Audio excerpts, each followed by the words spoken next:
Hello, I'm Matthew from Brighter Blooms. Today we're going to have a look at a really quick and simple task of sowing cut and come again or baby leaf salads. So we've got some mixes that we supply. We're particularly going to look at Bright and Spicy today. It's one of my favourite mixes really. These can be sown into any sort of container. We use sort of shallow bowls for our shows, so they don't give us too much depth really, but any reusable container is absolutely fine. We're using a multi-purpose compost. It's a nice fine compost. It's great for seed sowing. So we just break it up and then put some of it into the bowl, about 1 inch from the top of the bowl, to give us a nice sort of level, flat surface to sow into. Nothing too scientific really at this point. So take the seed from the packet, and one of these packets will give us around about 2 sowings in a bowl this size. Spread it nice and finely over the surface. We're not looking too thick, so it clogs each other up. Put the seed packet away for use again. I'm just going to put a nice fine covering over that seed, not bury it as such. I'm going to use a sieve. You could just use your hands if you wanted, but the sieve gives us a nice fine covering. Then going to just pop a label into it with the date and the name on. Take it down here, give it a quick watering with a very fine nozzle, just to wet it up a little bit. And then here are some that we planted sort of a couple of weeks ago in a warm greenhouse. Sowing in a cold greenhouse is fine. Mustard and the one we've just planted, the frilly leaf mix.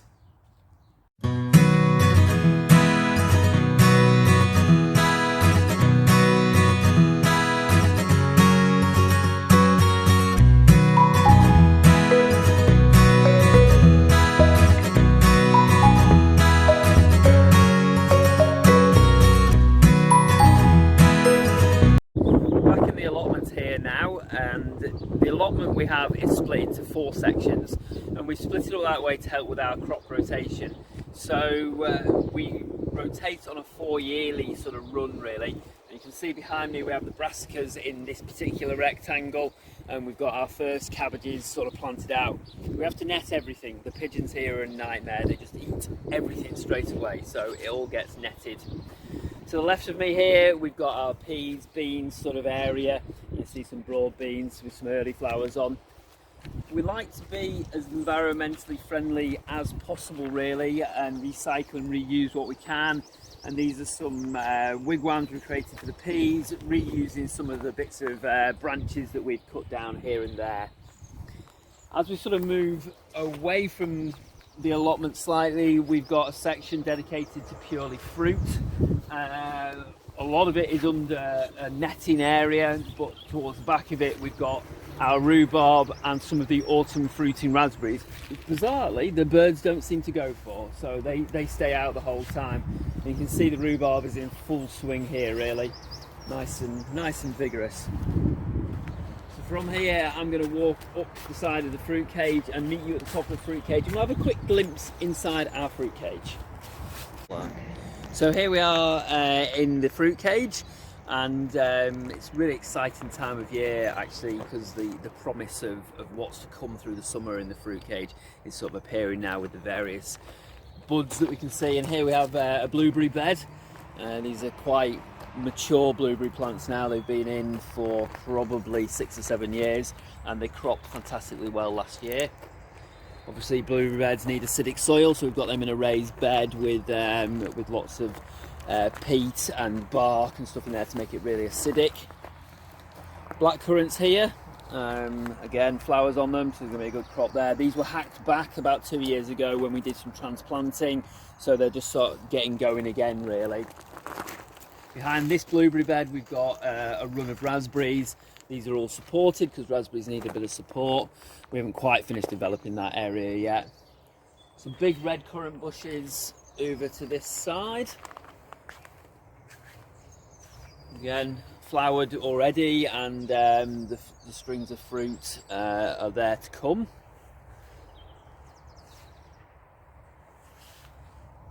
And then last but not least really, on the right hand side here we've got a run of gooseberry bushes. Smaller bushes, don't need quite as much space, and these again are flowered, plenty of fruit to come this year. all in the fruit cage to keep the birds off.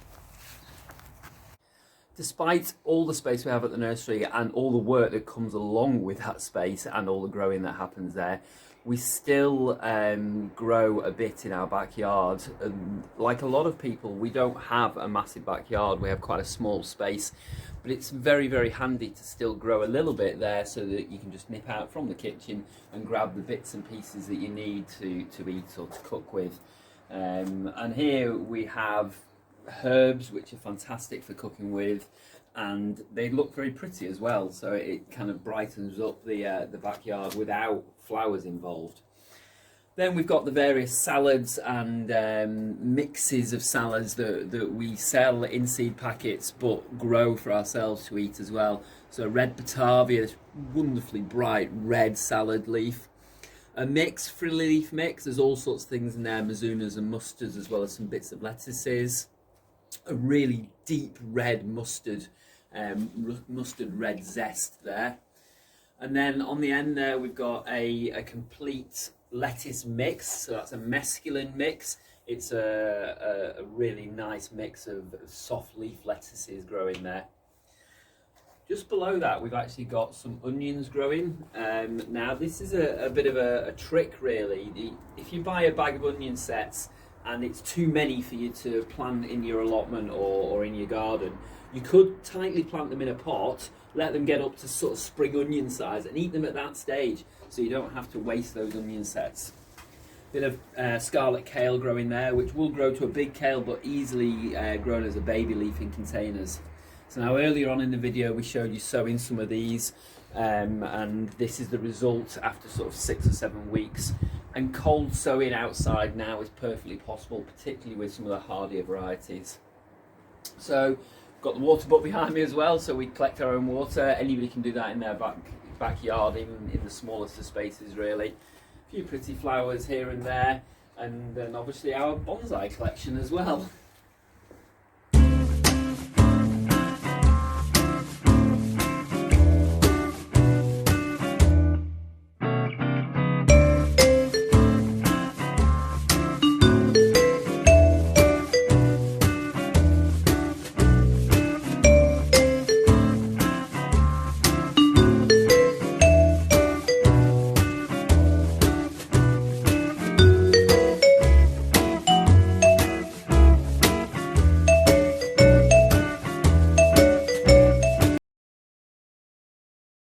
Usually at Harrogate Flower Show we have a display of salad and veg plants, and we sell our veg seed, and we grow a lot of tomato, peppers, courgette plants for sale at that flower show.